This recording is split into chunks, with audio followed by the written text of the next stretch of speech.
एक जगन्नाथ भगवान के एक भक्त थे, उनका नाम था अंगद जी। क्या नाम था?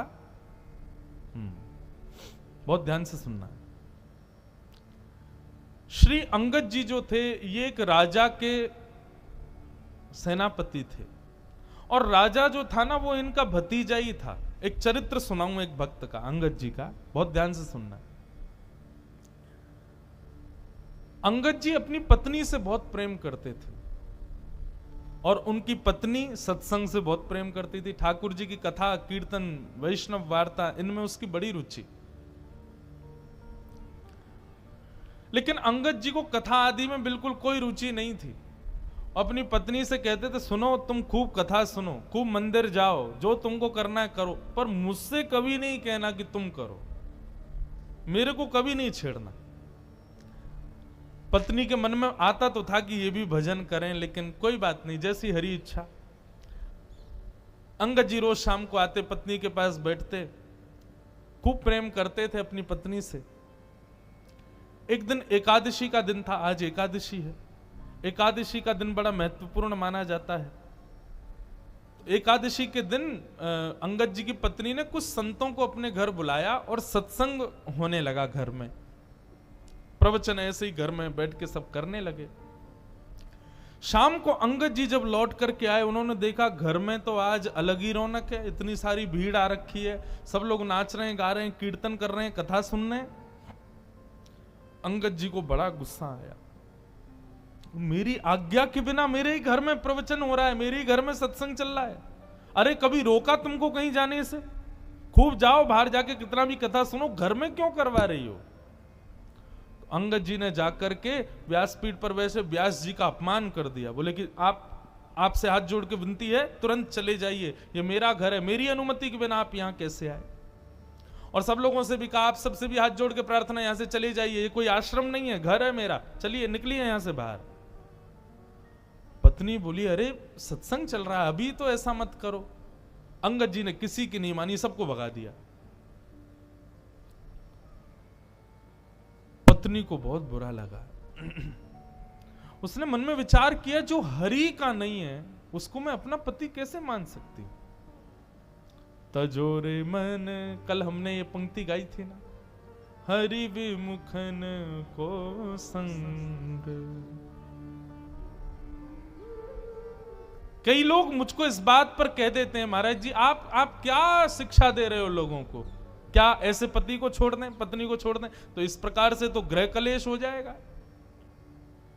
भैया देखो, एक बात आपको बताऊं, मानव का स्वभाव है, वो शरीर से यदि किसी को स्वीकार कर रहा है तो वो स्वीकार्य नहीं है, मन से स्वीकार करे वो स्वीकार्य माना जाता है।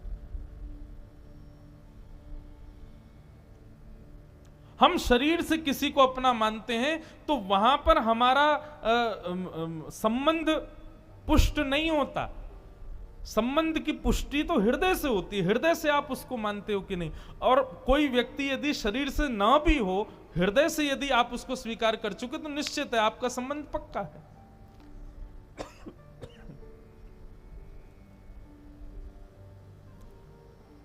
महादेव ने सती का त्याग किया, लेकिन ऐसा नहीं कि सती को कैलाश से ही कह दिया हो कि आप चली जाओ अपने मायके में जाकर करो ना। बस मानस जी में गोस्वामी जी कहते हैं, बगल में जो आसन लगाते थे उसको सामने लगा दिया, बस इतना ही त्याग किया। और ये त्याग किसका था? शरीर का त्याग नहीं था, हृदय से त्याग था। तो इसलिए भैया, यदि ऐसे लोग परिवार में हैं, ऐसे लोग मित्र हैं, ऐसे लोग ऑफिस में काम करते हैं जो भगवत संबंध नहीं रखते, उनका शरीर से त्याग नहीं करना है, मन से त्याग करना, मन से कभी उनको स्वीकार नहीं करना है। अंगद जी की पत्नी ने आज अपने पति का हृदय से त्याग कर दिया और घूंघट कर लिया और कहा कि अब आज के बाद मृत्यु पर्यंत मैं आपको अपना मुख नहीं दिखाऊंगी, ना आपका मुख देखूंगी। आपकी पत्नी हूं, आपके संगी रहूंगी, आपकी सेवा करूंगी, पातिव्रत धर्म का पालन करूंगी, लेकिन हृदय में आपके लिए कोई स्थान नहीं आज के बाद। अंगद जी की पत्नी अब तो घूंघट करके रहती है, अंगद जी ने मुंह ही नहीं दिखाती अपना अंगद जी को। 1 महीना 2 महीना 6 महीने बीत गए महाराज। अंगद जी बड़े उदास, बहुत प्रेम करते थे अपनी पत्नी से। अब तो कार्य में भी मन नहीं लगता। एक दिन ऐसी घोड़े पर बैठ करके कहीं जा रहे थे, तो चलते चलते उन्होंने देखा कहीं कथा चल रही है। मन में आया इसी कथा ने ही मेरा घर बर्बाद करवा दिया, इसी की वजह से सब खराब हुआ। 2-3 दिन बाद फिर से निकले तो फिर कथा चल रही थी, तो मन में आया कि ये कथा में ऐसा होता क्या है जो मेरी पत्नी को इतना प्रिय लगता है, चल के सुनूं। अंगद जी आकर के पीछे उदास हताश तो बैठे ही थे, घर में मन लगता नहीं है, आके बैठ गए। कथा में बंधुओं 3 प्रकार के लोग आते हैं। पहले आमंत्रित लोग, जिनको निमंत्रण दिया गया है कि भैया हमारे घर में कथा है, आपको आना है। दूसरे वैष्णव कथा प्रिय लोग, उनको बस पता चल जाए कथा कहां हो रही है, वो ये विचार नहीं करेंगे दूरी कितनी, समय कितना लगेगा, कहां क्या, निमंत्रण की भी अभिलाषा नहीं, बस पता चल जाए कथा कहां है, वो पहुंच जाते हैं। और तीसरे संसार के मारे दुखियारे लोग, जिनको घर में या व्यापार में कहीं भी कुछ मिल नहीं रहा है, बड़े उदास अपने जीवन में जी रहे हैं, वो आके कथा में बैठते हैं। तो ऐसे ही अंगद जी आकर के बैठ गए। अंगद जी आकर के बैठे तो निश्चित कथा सुनते सुनते उनके हृदय को बड़ी शांति सी मिली। बंधु एक बात बताऊं, गीता में भगवान अर्जुन से एक बात कहते हैं। अर्जुन ने कहा कि नाथ, व्यक्ति सुख की प्राप्ति के लिए इतनी मेहनत करता है तो उसको सुख मिलता क्यों नहीं है? भगवान ने कहा डेस्टिनेशन गलत चुनी है मानव ने, सुख नहीं। हमने डेस्टिनेशन ही गलत चुन रखी है। हर कार्य के पीछे हम चाहते क्या है? सुख मिले। भगवान कहते हैं इसको बदलो, सुख नहीं शांति मिले। शांति की भावना से कर्म करो, शांति की भावना से क्रिया करो।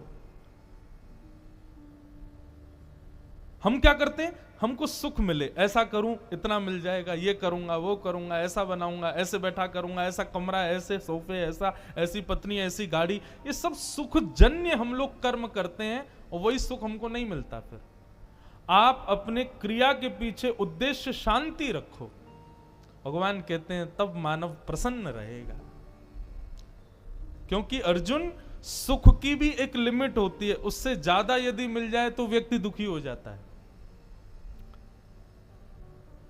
आपके गुजरात में श्रीखंड मुझे बड़ा प्रिय है। मैं द्वारिका, मैं अहमदाबाद तो मेरी पहली बार कथा और गुजरात में मेरी दूसरी कथा है। ये श्रीमद् भागवत की पहली कथा हमने की द्वारिका में और आज 7 साल बाद दूसरी कथा कर रहे हैं अहमदाबाद में।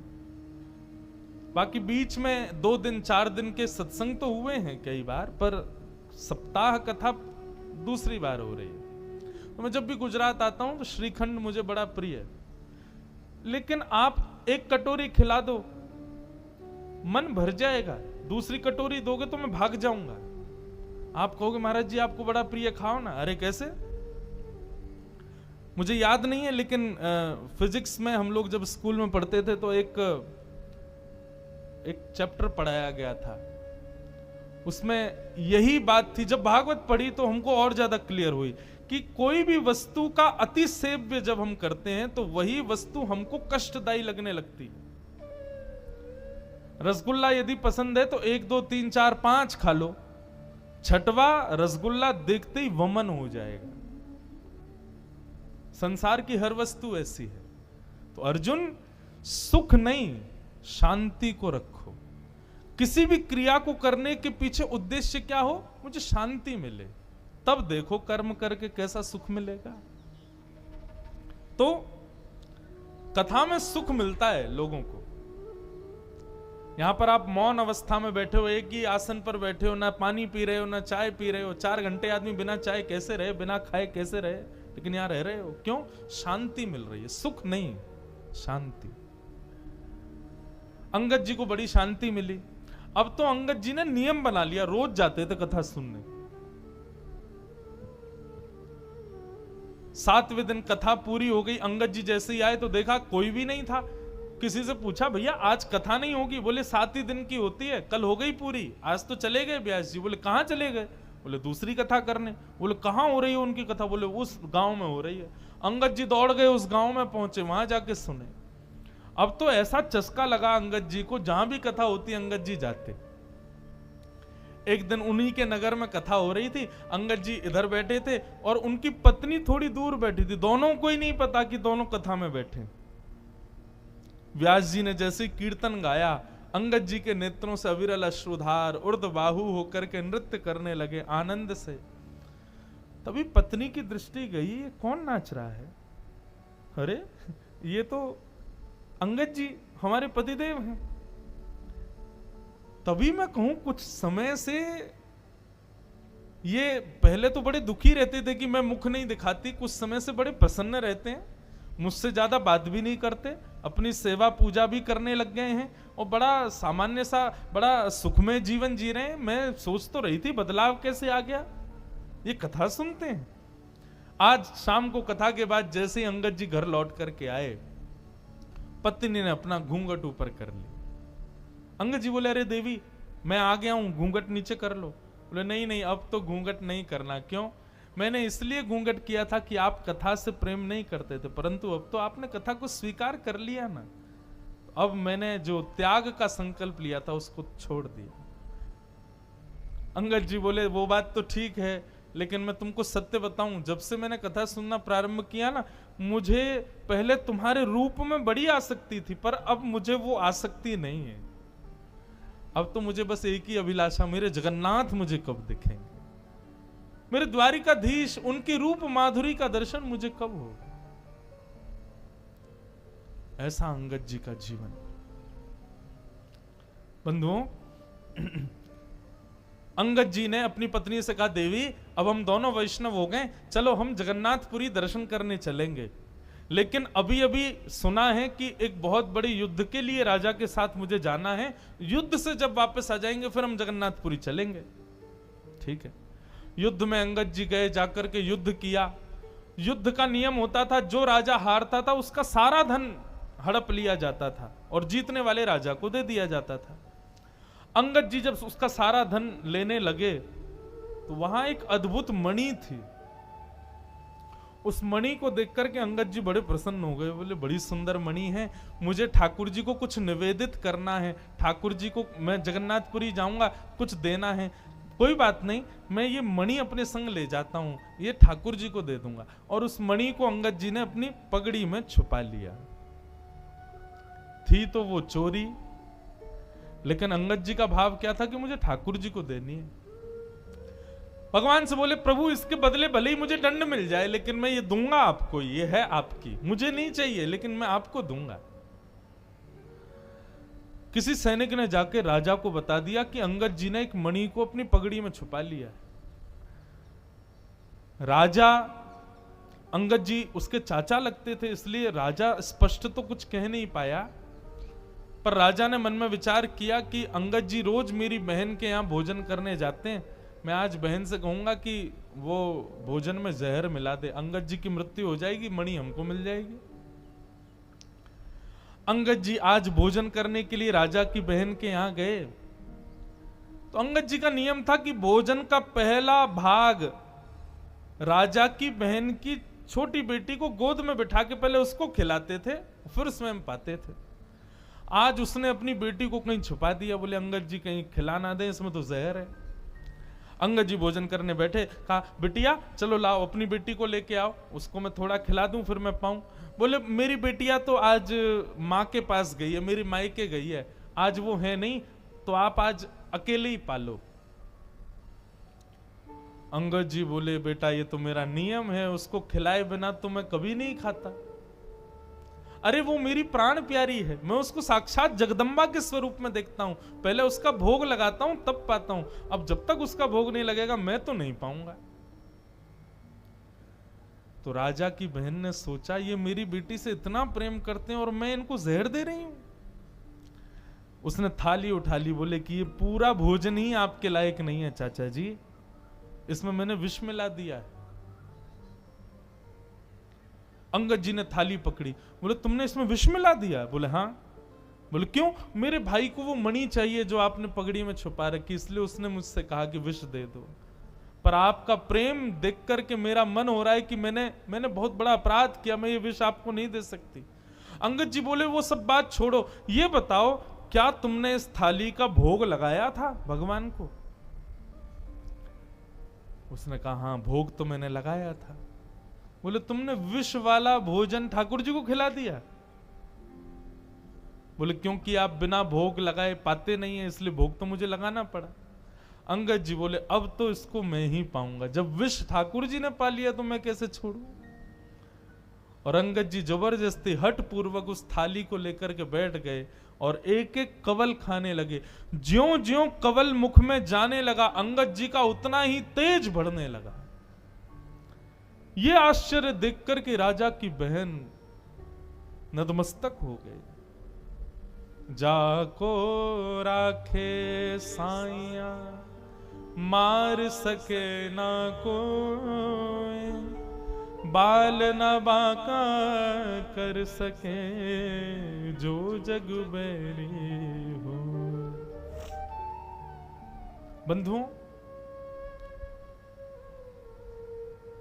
प्रसाद मान करके पाया, इसलिए विष्णु ने भी कुछ नहीं किया। ये लीला तो मीरा के साथ भी हुई, ये लीला तो ध्रुव के साथ भी हुई, ये लीला तो प्रहलाद के साथ भी हुई। विष उनको भी पिलाया गया, लेकिन भगवत प्रसाद मान करके पाया, कुछ नहीं हुआ।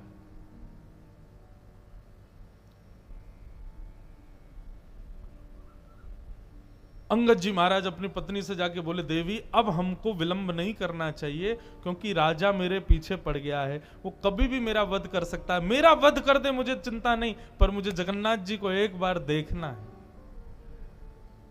और रात्रि में ही अंगद जी अपनी पत्नी के साथ जगन्नाथपुरी के लिए निकल गए। राजा को किसी दूत ने जाकर के रात्रि में खबर कर दी, बोले अंगद जी निकल गए हैं महाराज। बहुत ध्यान से सुनिएगा, बहुत सुंदर कथा है। आज बहुत दिन बाद में अंगद जी का पूरा चरित्र पता नहीं क्यों सुना रहा हूं। हमारे पूज्य नाना जी भागवत के वक्ता थे, वो कहते थे कि कभी अनायास किसी भक्त का भाव कथा कहते कहते आ जाए तो यही समझना चाहिए लाला कि वो भक्त उस कथा में पधारे हैं, वो भक्त अपनी उपस्थिति दर्ज करा रहे हैं, इसलिए व्यासपीठ से बुलवा रहे हैं।